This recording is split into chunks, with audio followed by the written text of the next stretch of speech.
As most of you probably already know, it typically takes a decade to become a qualified architect.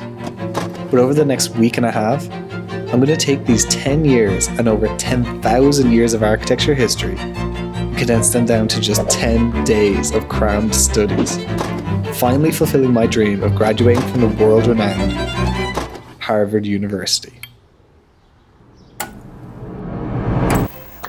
So Seán, you've already admitted that it takes 10 years to become a registered architect. How are you going to do it in 10 days? You see, once you become registered and you've done those 10 years of architecture like I have, you then need to do what are called CPDs, or Continuous Professional Development. And you log these hours and submit them to your local authority to show that you are still learning as an architect. And that's where Harvard comes in. You see, the only way I could afford to do those previous 10 years was through my sports scholarship. And Ivy League schools like Harvard, they don't do sports scholarships. But what they do offer is free online courses. And that's what I'm going to be doing today. So I'll be taking this 10-week course and then condensing it down into just 10 days. Now, that sounds like a lot of work, but hopefully I'm going to be able to get it done, and I'll bring you along for the journey, telling you some of the cool things that I learned from Harvard and just showing you about my day each time. So without further ado, let's get into it.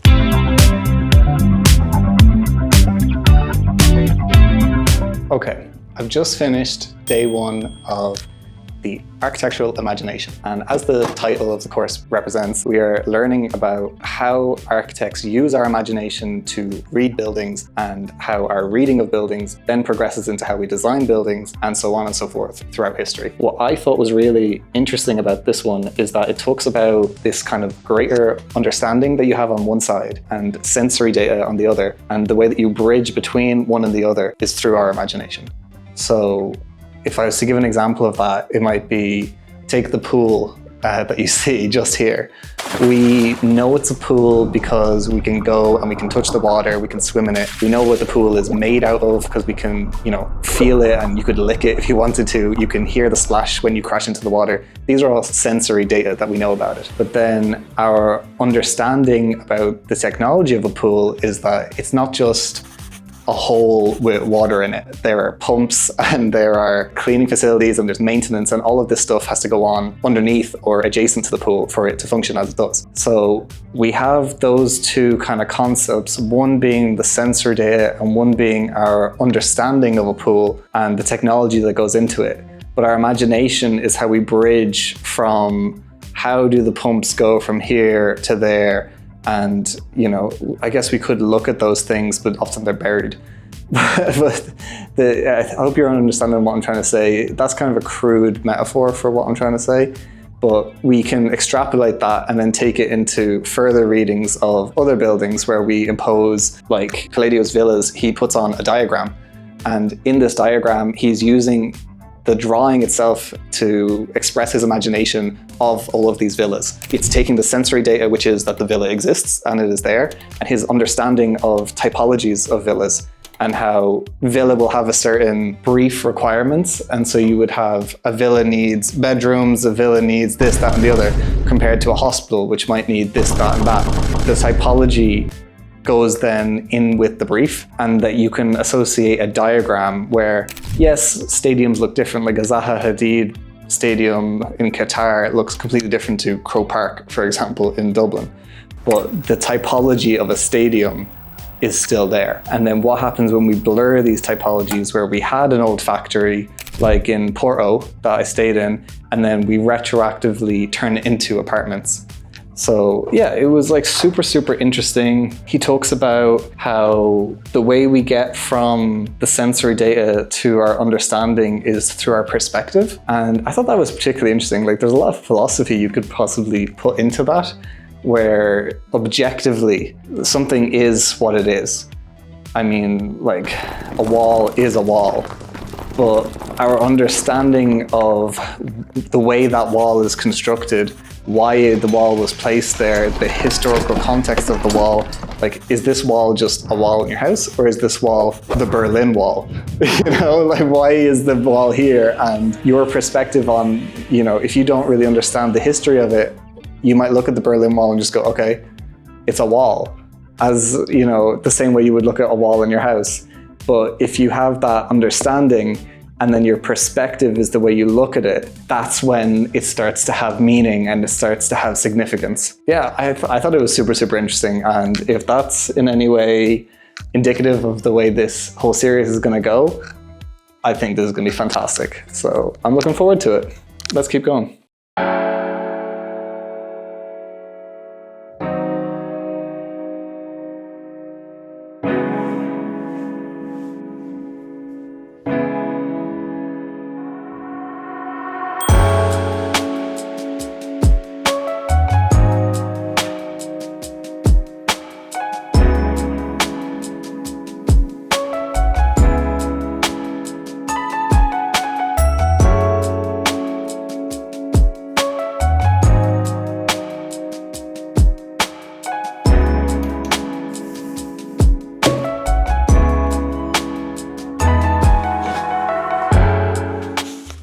All right, I've just finished lecture 2 and I gotta say, I did not enjoy it nearly as much as I did the first one, unfortunately, but I'm optimistic that things will progressively get better as they go on.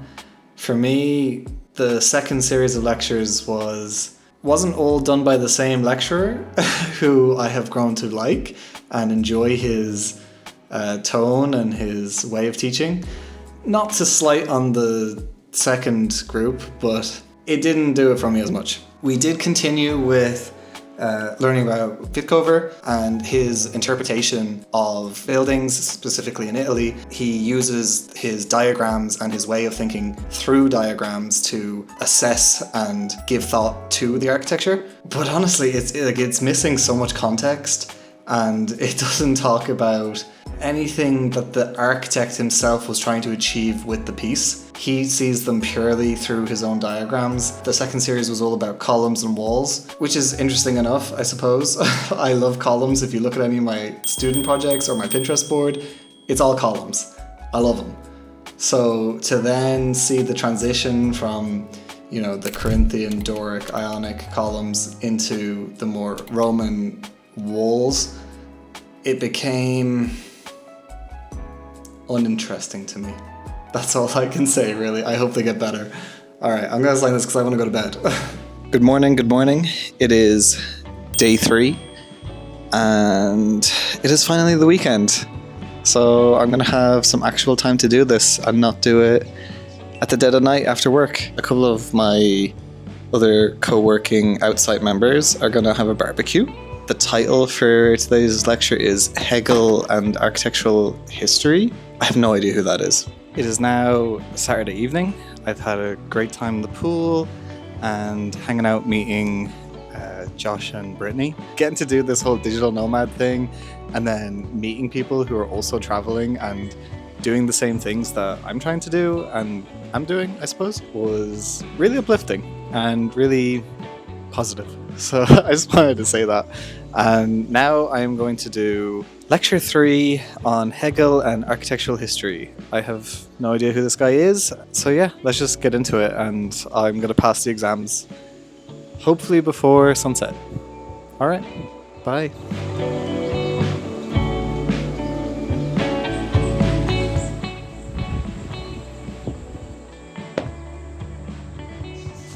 Finished.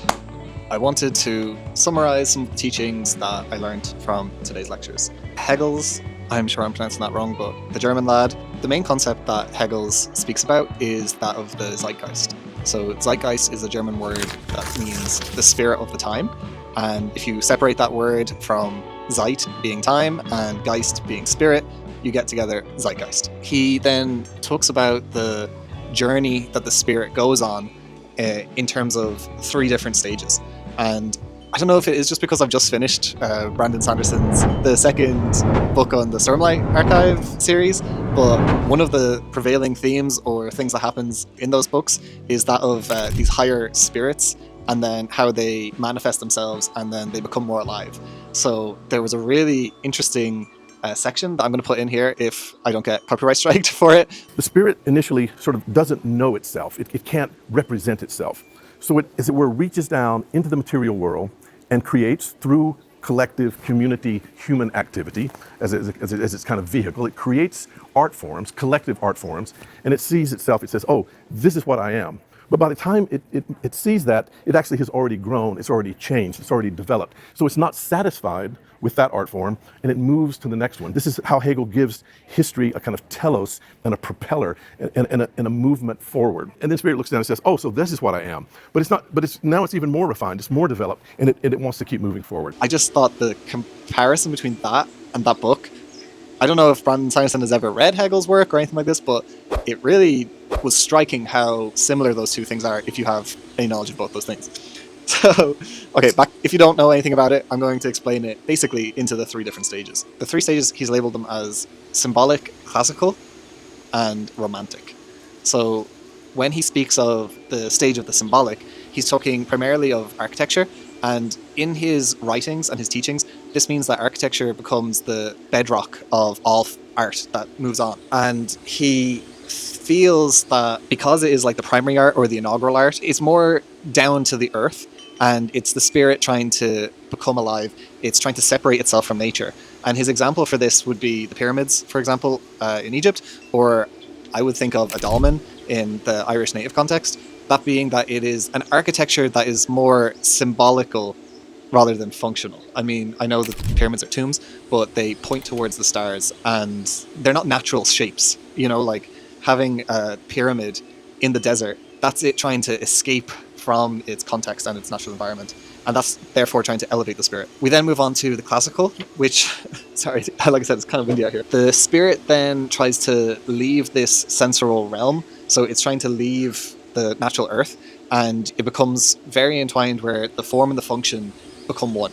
And this can be seen in the Parthenon in Athens, where you have these sculptural forms and the columns. The building is then elevated off of the floor. It's not rooted into it like the pyramids were. And the sculptural elements within it, they show the spirit coming out of the architecture. So if you think of it like an actual sculpture, if you think of the Pieta by Michelangelo, you can feel the spirit within the marble is trying to be expressed and it's trying to come out, which is really, really beautiful, I think. So onto the third one. This is the romantic. So this can then be brought, where the spirit is brought, elevated even further. And you can have this in the form of Gothic cathedrals or paintings or music. And you can see now it's becoming more abstract. Like a painting is two-dimensional, and then music is, music is almost ethereal, it's almost nothing. And the spirit is going through these levels of art. And you can see it really in, say, my favorite building, so I always mention it, is Sagrada Familia, where the notion of the God and the spirit is really in the light and the energy and ambience of the space, rather than a particular deity or God. I mean, or like it's not necessarily, the columns aren't depictions of gods anymore. It's becoming more transitory and more nuanced. So yeah, I thought it was a really, really interesting series of lectures. Again, we went back to the lecturer from the first one, which I really, really enjoyed. So I love all this kind of stuff. And yeah, literally just in time for the sunset. So I'm going to wrap this up. Thank you for listening, and I will see you tomorrow morning.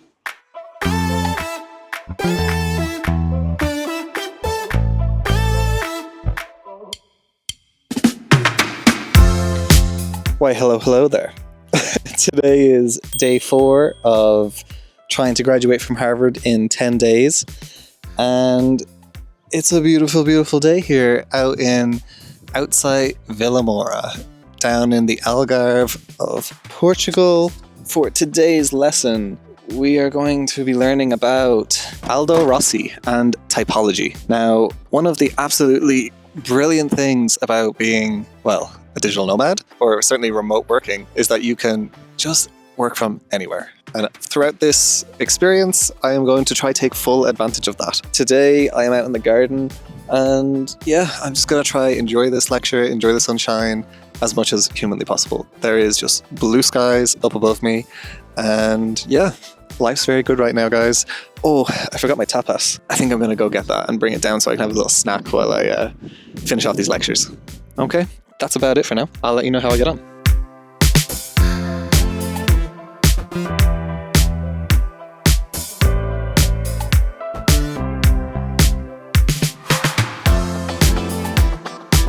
Okay, it is the end of day 4, and we've come into a little bit of a snag, guys.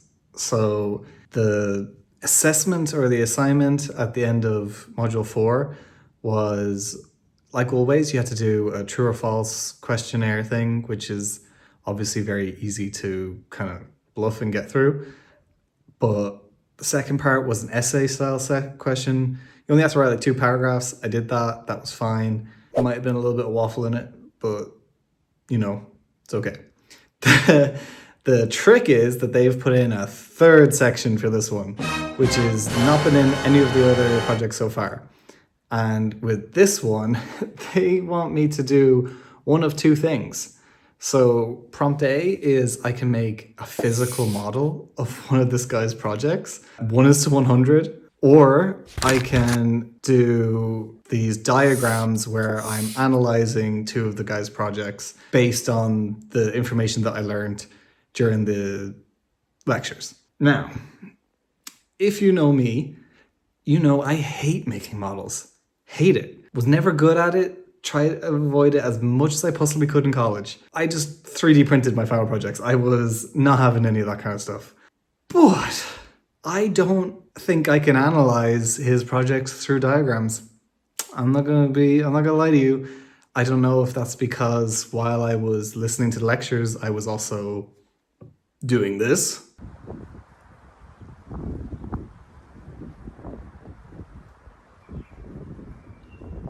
But here we are, it's the end of the night.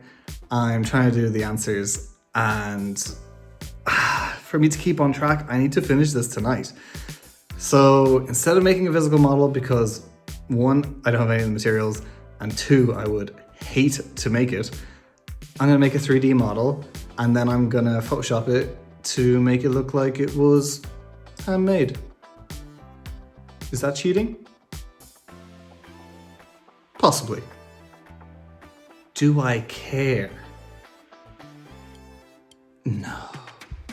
Okay, to make myself sound even lazier than I already probably do, I'm not even gonna make the model. I just Googled Aldo Rossi's Cuneo project, and you can actually just download it for free. So I'm gonna download it as an STL file, which apparently you can now put into Revit.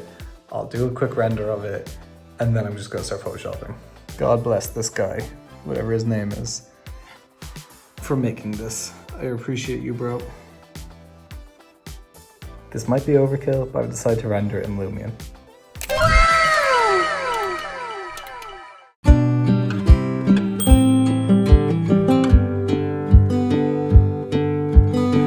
I'm gonna be real with you guys. I am finding these series of lectures now particularly difficult. I'm not so much the content. The content is fine. We're learning about Joseph Paxton, a gardener, who basically every architect knows because he designed the Crystal Palace that was in Hyde Park. It burnt down, they built it, it burnt down. Long story short, it was to hold the World Fair. It all went tremendously. It all went disastrously. Now every year, a different country basically holds a World Fair equivalent in their country. It's 2025 right now. I believe it's Japan right now. Okay? So that's, you're caught up to speed, yeah? The problem is not the content. The problem is this man. I'm going to show you his little introduction to himself, and you tell me if you can sit through hours of lectures from this guy. My name is Antoine Picon. I'm the G. Ware Travel Stead Professor of the History of Architecture and Technology at Harvard Graduate School of Design, where I teach classes in the history of architecture. So you see what I'm saying? You see what we're dealing with here? I'm not trying to be mean to him. I'm pretty sure English is not his first language, but oh my God, is he making it difficult to listen to? Yeah, look, I'm gonna have to suffer through it. We'll get through this together. And yeah, okay, back to the videos.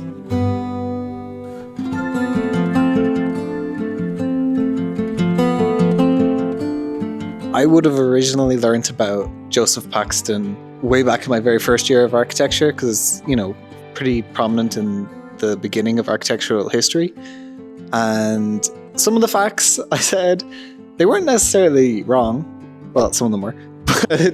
I was very close to the mark. The first Crystal Palace was always intended to be a temporary structure, and so it was taken down after the World's Exhibition. And it was built again, a second version, a more elaborate version, a more decorative version, and that one burnt down in 1930. So I was close. I thought they both burnt down. In fact, only one of them did. Fair enough. But what I did learn for the first time was that it was actually very decoratively painted. It was painted blues and yellows and reds, and they all signify different things.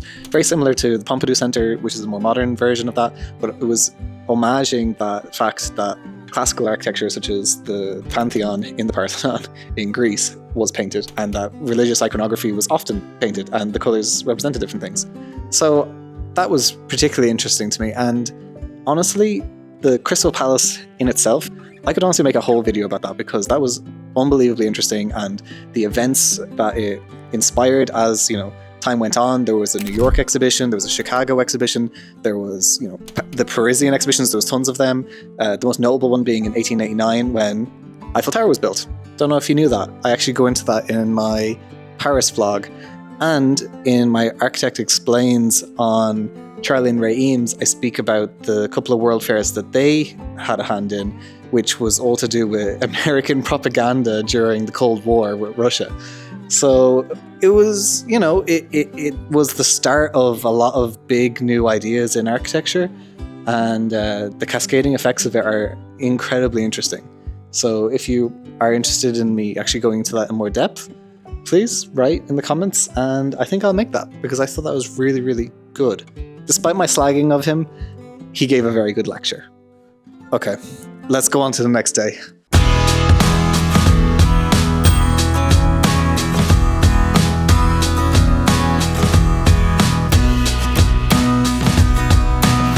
Welcome to day 6. Today we're going to be learning something about glass, I believe it was.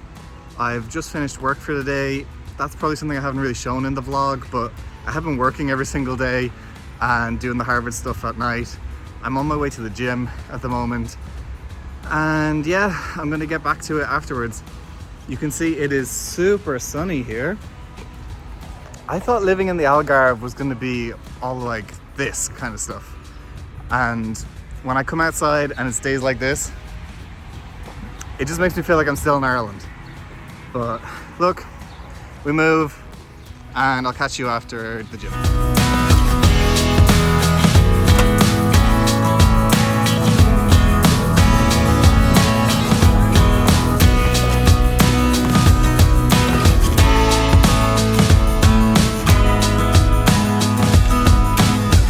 Okay, as you can see, it is a couple hours later.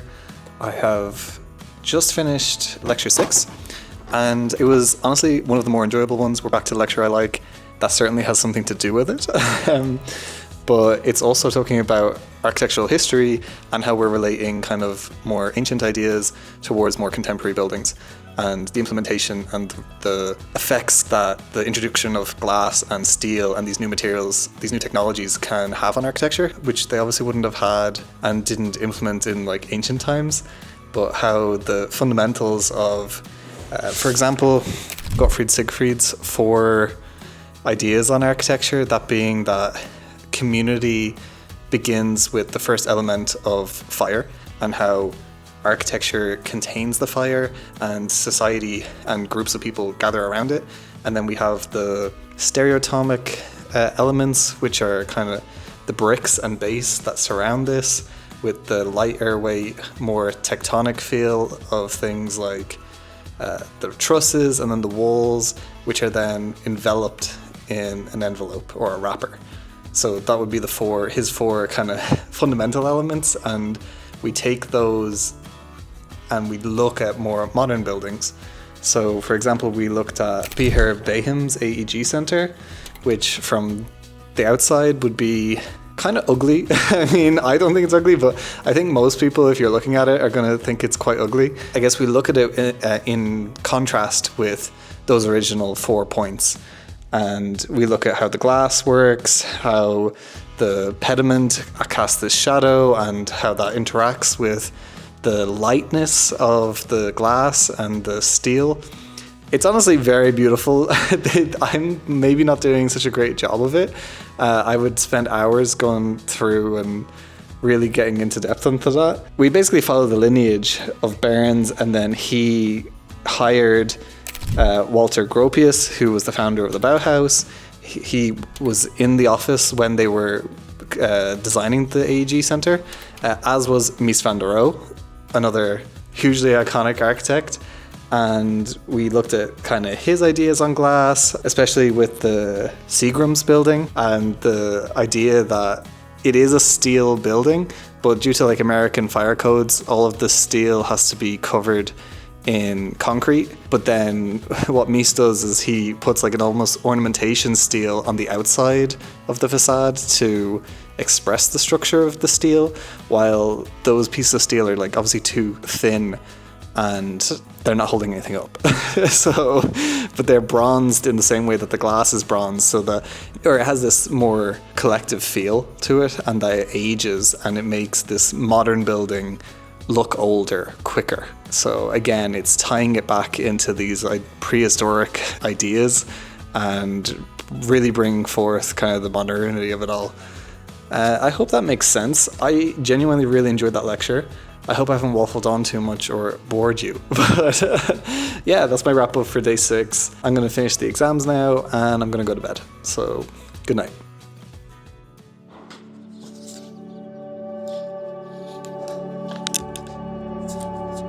It is now day 7 and a little bit of behind the scenes, I guess, for the vlogs, but it is Easter Friday, which I didn't really know was a thing, but my work have decided to give me it off for free. And in Ireland, the Monday is also a bank holiday. So now I have a 4-day weekend, which is perfect for me.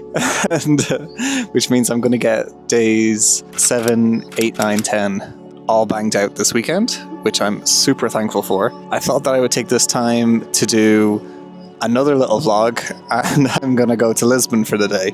So the vlog will be something like the best way to spend a day in Lisbon, which will possibly be out before this vlog. But yeah, that's just a little behind the scenes. I'm going to do today's lectures on the train up because it's like a 3-hour train ride. And I don't really want to do a big vlog about whether today's lectures are good or not. So I'm just going to give a little thumbs up and a thumbs down. And if you want to watch whatever I actually get up to this day, just watch the Lisbon vlog. Yeah. So, all right. I'm going to go now because the train will arrive any minute.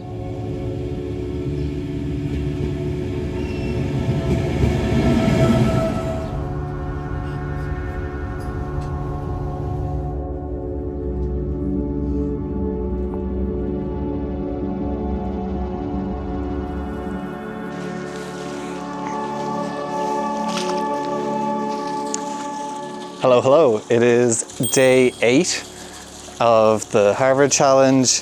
I'm back from Lisbon. Hopefully that vlog is already out so you can watch that. But today we're going to be learning about drawing utopia. I'm not entirely sure what that has entailed, but it's a beautiful, beautiful day here in Vilamora. And so I thought I would spend the day learning about it by the poolside. Now, if you didn't already know, I'm staying at Outsite, which is a digital creators community, and they basically have beautiful villas just like this one and other cohab residences all over the world. I think they have like 50 locations everywhere. And if you join their community, you not only get access to much cheaper rentals, especially if you stay longer. If you stay longer than a week, you stay longer than a month, you stay longer than 2 months, you get progressively more discounts. But that's only if you're an Outsite member. And the Outsite membership is something like 150 bucks, but I'll leave a code in the description below and you'll see that you can get 50 bucks off of that, so not to worry. I stayed in my first Outsite one in Porto, which again, there should be a vlog about that here, but this one is particularly beautiful. I mean, just look at this place. It's gorgeous. With the digital community, they not only organize events that are in person, like the one that you saw me do the other day with the barbecue and all of us together eating, but they do online things where you're connected with other entrepreneurs and other digital nomads to kind of get an idea of how other people are taking best advantage of this like remote work lifestyle. The current firm that I'm working for expressed concerns when I told them that I wanted to move to this permanently digital role, mainly around Wi-Fi. They wanted to make sure that I had stable, fast Wi-Fi no matter where I was going. They could ensure that when I was back home, whereas they were worried that if I was traveling around too much, I wouldn't be able to keep up with all of my tasks and ensure that they had constant communication with me. That's why when I actually pitched becoming a digital nomad, I pitched them Outsite, because they 100% cover the Wi-Fi and they make sure that you have the fastest speed. So I have never once dropped coverage while working here, and it's honestly been a blessing. It's put my mind at ease, it's put my work's mind at ease, and I couldn't have asked for anything better, honestly. The final thing I will say about Outsite is that additional to their already 50 locations is that they're constantly trying to find new ones. So I saw on the Creators Hub the other day, they're trying to add one in Barcelona and in Malaga next. And I already have a stay planned for Barcelona in a month or two. I fully intend of taking advantage of Outsite if they tend to open up there. With that, you might have actually noticed I haven't been showing you my exams for the last 2 days, I think, because, well, last one that I did on the train was I had to reimagine Villa Savoie as if I was designing it, which is a particularly interesting video, so I thought I would make that its own separate video because it took ages. And the day before I did a little essay on the Barcelona pavilion. So like I said, I'm going to be going to Barcelona soon, and I thought I would just save that for there. Control of movement in some ways supersedes the relationship to its various social. We've already seen this power, and then in our second set of modules, we added to that. Let's go off the bar, hold on under the hook.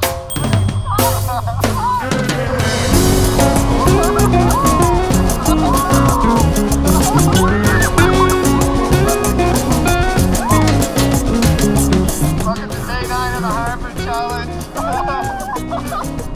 I won't tell you what the Pompey Center, but I'm a little bit busy.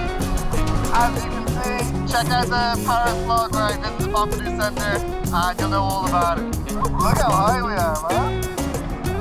It's a very unusual site, and it's kind of amazing that the site. So from this remarkable site for the memorial, this is a stunning declaration. This is a stunning equation. We're told that abstract art is an art that doesn't allow us interpretation. And just like that, we are finished.